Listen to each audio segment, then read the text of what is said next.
तेज हवाओं की सरसराहट और कभी कभार आसमान को चीरता हुआ बिजली का उजाला, माहौल में एक अजीब सी बेचैनी थी। राजनपुर गांव के चौराहे पर कुछ लोग अलाव के पास बैठे थे। वहां के बुजुर्ग राम स्वरूप बाबा गांव के एक नए मेहमान अजय को समझा रहे थे। बेटा, रात में पुराना पीपल वाला रास्ता कभी मत लेना, चाहे तुम्हें कितनी जल्दी क्यों न हो। क्यों बाबा, वह क्या है? अरे दरअसल वो रास्ता भूतिया है। जो वहां गया या तो लौटा ही नहीं या पागल होकर लौटा है।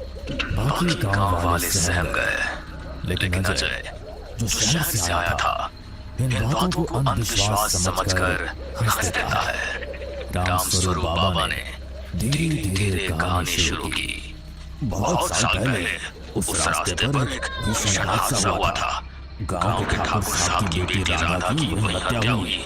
उसके बाद से उस रास्ते पर रात में अजीब अजीब घटनाएं होने लगी। लोगों ने कसम खा ली कि सूरज ढलने के बाद वहां कोई भी नहीं जाएगा। हाँ बाबा, सच कह रहे हैं। मैंने अपनी आंखों से देखा है। एक बार रात में मुझे वहाँ सफेद कपड़ों में औरत दिखी जिसकी आंखें थी नहीं। अरे ये तो बस अंधेरे का वहम होगा। 2 दिन बाद अजय को शहर वापस लौटना था, मगर भारी बारिश में बस सेवा बंद थी। गांव के एक लड़के मोहन ने कहा, भैया अगर आपको जल्दी पहुंचना है तो पीपल वाले रास्ते से जाओ, वो छोटा है। लेकिन बाबा तो मना कर रहे थे। अरे वो सब पुरानी बातें हैं, आप डरते क्यों? अजय ने सोचा समय बच जाएगा। रात के करीब 9 बजे टॉर्च लेकर वो अकेला निकल पड़ा। रास्ता सुनसान था, दोनों ओर घना जंगल और बीच में कीचड़ भरी पगडंडी। टॉर्च की रोशनी में झिंगुरों की आवाज और कभी कभार मेढकों की डर सुनाई दे रही थी।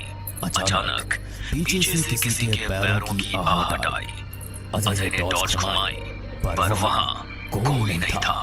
ये शायद मेरा वहम है। कुछ कदम आगे बढ़ा तो एक औरत की धीमी सी सिसकियों की आवाज आई। कौन है वहां? कोई जवाब नहीं, बस सिसकियां जारी रही।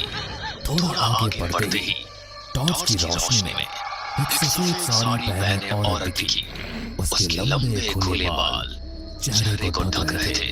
आप यहाँ रात में गई? आपको मदद चाहिए? वो औरत धीरे धीरे सिर उठाने लगी और अजय का दिल धक से रह गया। उसका चेहरा खून से लथपथ था और उस औरत की आंखें भी नहीं थी। मुझे मेरे कातिल तक ले चलो। अजय डर के मारे पीछे हटने लगा। तभी अचानक उसकी टॉर्च बंद हो गई। अजय के कानों में अब सिर्फ पत्तों की सरसराहट और उसके अपने दिल की धड़कन थी। उसने मोबाइल निकाला, पर सिग्नल नहीं था। अचानक पीछे से ठंडी हवा का झोंका आया और किसी ने उसके कंधे पर बर्फ जैसी ठंडी उंगलियां रख दी। अजय चीखते हुए पलटा, पर इस बार भी वहां कोई नहीं था। वो आ गया। कुछ ही दूरी पर विशाल पुराना पीपल का पेड़ खड़ा था। उसकी जड़ों के पास काले कपड़ों में एक बूढ़ा तांत्रिक बैठा था। बाबा, यहाँ क्या हो रहा है? तुमने गलती कर दी बेटा। ये राधा का रास्ता है। उसकी आत्मा भी अपने कातिल को ढूंढ रही है। अचानक तांत्रिक ने आंखें बंद की और कुछ मंत्र पढ़ने लगा। तभी वो औरत फिर से प्रकट हुई, लेकिन इस बार उसके चेहरे पर भयानक गुस्सा था। ये इंसान यहाँ क्यों है? हवा तेज हो गई, पेड़ की डालियां जोर जोर से हिलने लगी। तांत्रिक ने अजय को पीछे रहने का इशारा किया। राधा ये निर्दोष है, इसे छोड़ दो। कोई निर्दोष नहीं, सबने मुझे अकेला छोड़ दिया। उस वक्त मुझे मदद की जरूरत थी। अजय को महसूस हुआ जैसे कोई अदृश्य ताकत पीपल की जड़ों की तरफ खींच रही हो। उसने पूरी ताकत लगाकर खुद को छुड़ाया, लेकिन उसकी टांगें कीचड़ में फंस गई। तांत्रिक ने मंत्र पढ़ते हुए अजय के कान में कहा, राधा के कातिल का नाम मोहन था। वही लड़का जिसने तुम्हें इस रास्ते पर भेजा। अजय दंग रह गया। मोहन, तांत्रिक ने बताया कि मोहन राधा का बचपन का प्रेमी था, लेकिन लालच में उसने उसे धोखा देकर मार डाला। तब से राधा की आत्मा इसी रास्ते पर भटक रही थी। अचानक मोहन दूर से आता दिखा। वो अजय को लेने आया था। आखिर तुझे पा लिया। मोहन डर कर भागने लगा, लेकिन पेड़ की जड़ें जैसे जिंदा होकर उसके पैरों में लिपट गई। राधा की आत्मा उसकी ओर बढ़ी और पल भर में मोहन की चीखें जंगल में गूंज उठी। फिर सब शांत हो गया।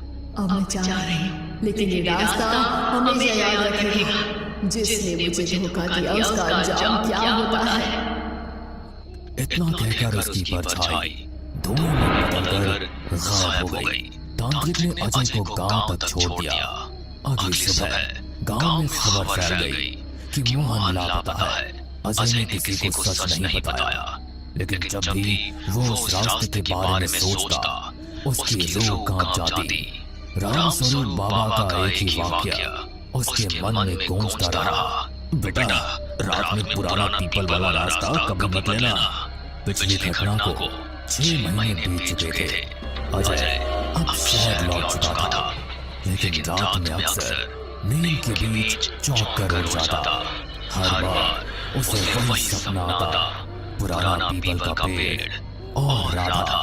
एक दिन उसे अचानक गांव से चिट्ठी मिली। लिखने वाला था राम स्वरूप बाबा। बेटा अजय, यहाँ फिर से अजीब घटनाएं हो रही है। लोग कहते हैं राधा की आत्मा वापस आ गई है। हमें तेरी मदद चाहिए। अजय के मन में डर था, लेकिन उसने जाने का फैसला किया। उसे लगता था कि शायद ये उसका अधूरा काम है। अजय रात को ही राजनपुर पहुंचा। चौराहे पर सन्नाटा था।